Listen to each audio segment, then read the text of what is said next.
আমি তো কখনো তোমায় চাইনি। আমি শুধু তোমার সেই অংশটাকে ভালোবেসেছি যেটা তুমি লুকিয়ে রাখো আলো থেকে। ওটা আমি পেলেই আনন্দে মেতে উঠি। বন্ধুরা, আজ তোমাদের জন্যে দুষ্টুরানী ব্লগে একেবারে নতুন কড়াকড়ি ভিডিও নিয়ে চলে এলাম। হাই বন্ধুরা, তোমরা সবাই কেমন আছো? আশা করি ভালো আছো। বন্ধুরা, এই গল্পে ডুব দেওয়ার আগেই বলে রাখি, লাইক শেয়ার করতে ভুলবেন না এবং আমাদের ইউটিউব চ্যানেলে প্রতিদিন দুপুর 2টায় ও সন্ধ্যে 7টায় ভিডিও দেখতে হলে চ্যানেলটি এক্ষুনি সাবস্ক্রাইব করে বন্ধু হয়ে পাশে থেকো। আশা করি শেষ অবধি হেডফোনে মনোযোগ দিয়ে শুনলে দাঁড়িয়েই যাবে। তারপর পানি ঠপঠপ ঝরবে, আটকাতে পারবেন না, তখন আমাকে লাগবে। তাহলে চলো শুরু করি। আমার নাম রাধা, বয়স 23। বিয়ে হয়েছে মাত্র 1 বছর, কিন্তু মনে হয়ে এক যুগ কেটে গেছে নিঃশ্বাস আটকে থাকতে থাকতে। স্বামী দীপ্ত চাকরি করে, খুব ব্যস্ত, আর আমি শুধু বেঁচে থাকি, নীরব, নিঃশব্দ, একা। সেদিন দুপুরবেলা আমি একা বাড়িতে রান্নাঘরে দাঁড়িয়ে ভাত নামাচ্ছি, তখনই কলিং বেল বাজল।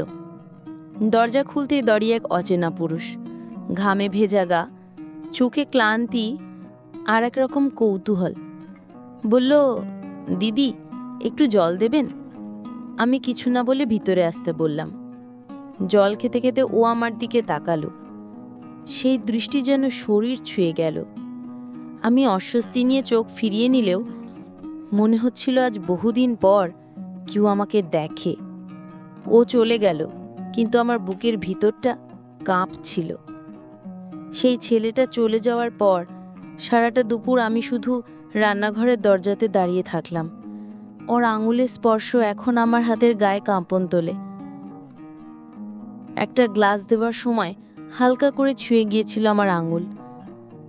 কেউ যেন ধীরে ধীরে একটা ঘুম ভাঙাচ্ছে আমার ভিতরে। আমি যে এইভাবে কারো স্পর্শে জেগে উঠতে পারি জানতাম না। স্বামীর স্পর্শ অনেক দিন হলো শুধুই অভ্যেস, কিন্তু এই অচেনা মানুষটা আমাকে মনে করিয়ে দিল আমি এখনো অনুভব করতে পারি। দুপুর গড়িয়ে সন্ধে নামলো, কিন্তু আমার শরীর যেন রোদে ঝলসে থাকা মাটি, যেখানে কেউ একটু জল ছড়ে দিয়েছে। তৃষ্ণা যেন বেড়েই চলেছে। সেই রাত আমি শুয়েছিলাম দীপ্তর পাশে। সে তখন ঘুম, নিঃশব্দে শ্বাস নিচ্ছে, আর আমি নিজের ভাঁজে একা নিঃশব্দে অপেক্ষা করছি সেই স্পর্শের, যে একবার এসে জেগে দিয়ে গেছে আমায়। সেদিন বিকেলে হঠাৎ ঝড় উঠল। বাড়ির সব দরজা জানলা বন্ধ, শুধু রান্নাঘরের একটাই খোলা ছিল।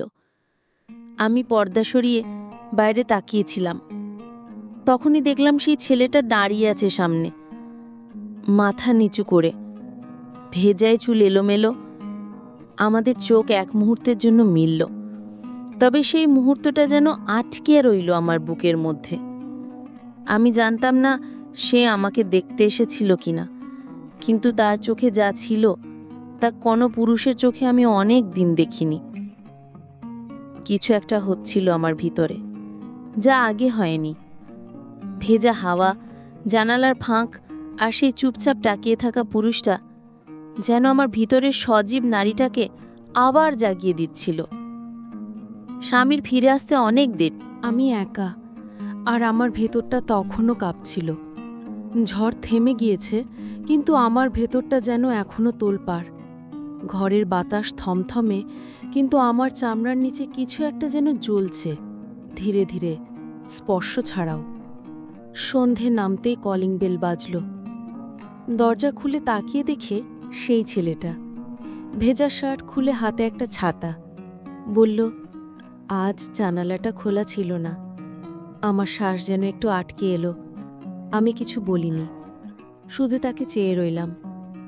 তার চোখে কেমন যেন এক অন্যরকম সম্মান আর স্পষ্ট আকর্ষণ ছিল। আমি তাকে চা দিলাম, একান্ত নিঃশব্দে। সে চা নিল, হাত ছুঁয়ে গেল আমার, কিন্তু এবার আমি সরালাম না। আমার হাতটা কিছু সময় ধরে থাকলো ওর হাতে, না চাওয়াতে না বলায়, শুধু অনুভবেই। সেই রাতে আমি আয়নার সামনে দাঁড়িয়ে নিজের দিকে তাকালাম। বহুদিন পর নিজেকে নারী বলে মনে হলো। একটা শরীর, একটা অভ্যন্তরীণ খিদে, একটা ধোঁয়া ওঠা কল্পনা। সেদিন দুপুরে বৃষ্টি পড়ছিল ঠিক আগের দিনের মতো। ঘরের বাতাসে ভেজা পোশাকের গন্ধ, আর আমার শরীর জেগেছিল এক অদ্ভুত আগুনে। সে আবার এলো। এইবার আর কিছু বলল না। চোখে শুধু একটাই কথা, যে আমি জানি তুমি আমায় চাও। আমার হাত নিজেই এগিয়ে গেল দরজার পাশে। তার আঙ্গুল আমার মুখ ছুঁয়ে গেল ধীরে, আর আমি আর নিজেকে সরিয়ে নিতে পারিনি। তীব্র তৃষ্ণার মতো যখন তার ঠোঁট আমার গাল ছুঁলো, আমি চোখ বন্ধ করলাম। তখন আর কোনো পাপ পুণ্যের হিসাব ছিল না, শুধু ছিলাম আমি, ও, আর একটা বৃষ্টি ভেজা দুপুর যেখানে সমস্ত বাঁধন গলে গিয়ে একত্র হলো। আমরা মুখোমুখি ছিলাম, কিন্তু দুজনেই জানতাম যে আজ আমরা আর ফেরার জায়গায় নেই। সেই দিনটা যেন অন্যরকম সকাল ছিল। রোদ ছিল, বাতাসে ছিল শান্তি, বাট আমার ভেতরটা ছিল আগ্নেয়। আমি জানতাম আজ যা হবে তার কোনোদিন ফিরে আসবে না। সে এলো, চোখে থেমে থাকা প্রশ্ন। আমি এগিয়ে গেলাম, এবার কোনো দ্বিধা ছাড়াই, কোনো জবাব ছাড়াই। আমরা একে অপরকে জড়িয়ে ধরলাম, একেবারে নিঃশব্দে, যেন সব শব্দ গলে গিয়েছে আমাদের দেহের উত্তাপে। সেই চুমু যা কোনো দিন হয়নি আর কোনো দিন হবে না। শেষে আমি শুধু জিজ্ঞাসা করেছিলাম, তুমি কি আমায় পাবে? সে বলেছিল, আমি তো কখনো তোমায় চাইনি, আমি শুধু তোমার সেই অংশটাকে ভালোবেসেছি যেটা তুমি লুকিয়ে রাখো আলো থেকে। আমি হেসেছিলাম, কারণ আমি বুঝেছিলাম আলোতেই নয়, আমি আসলে অন্ধকারেই বাঁচতে চাই। বন্ধুরা, ভিডিওটি কেমন লাগলো অবশ্যই জানিও লাইক করে। আর এই ধরনের ভিডিও দেখতে হলে লাইক ও শেয়ার করে চ্যানেলটি সাবস্ক্রাইব করে পাশে থেকো, যাতে পরবর্তী ভিডিও নোটিফিকেশন খুব সহজে পেয়ে যাবে। ভালো থাকবেন, সুস্থ থাকবেন। দেখা হবে পরের এক ধামাকাদার ভিডিওর সাথে।